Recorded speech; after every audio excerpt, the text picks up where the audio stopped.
আচ্ছা, কখনো কি শুনেছেন কোনো গাছে আঘাত করলে মানুষের মতো টকটকে লাল রক্ত বের হয়? কোনো ভৌতিক গল্প নয়, এই পৃথিবীতে সত্যি এমন একটি অদ্ভুত গাছ রয়েছে যা কাটলে রক্ত ঝরে। আজকের ভিডিওতে আমরা জানব মহান আল্লাহ তাআলার এক অবিশ্বাস্য সৃষ্টি ড্রাগন ব্লাড ট্রি সম্পর্কে। ইয়েমেনের সুকুত্রা দ্বীপে এই অদ্ভুত গাছগুলো পাওয়া যায়।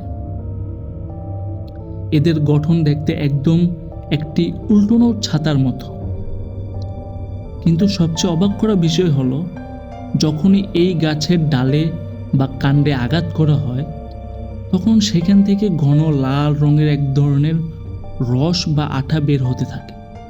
দূর থেকে দেখলে মনে হবে গাছটি থেকে সত্যি রক্ত বের হচ্ছে।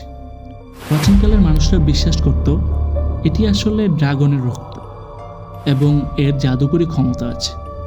তবে বিজ্ঞান বলে এটি গাছের একটি বিশেষ আত্মরক্ষার কৌশল, যা তাকে তীব্র গরমের মধ্যেও বাঁচিয়ে রাখে। আর এই লাল রসটি দিয়ে দামি পারফিউম ও রং তৈরি করা হয়। প্রকৃতির এই রক্তঝরা গাছের ব্যাপারে আপনার কি মতামত কমেন্ট করে জানান। কৌতূহলের জানলার আজকের এই সহজ তথ্যটি ভালো লাগলে লাইক দিন এবং নতুন নতুন সব কৌতূহল মেটাতে চ্যানেলটি সাবস্ক্রাইব করে রাখুন। ধন্যবাদ।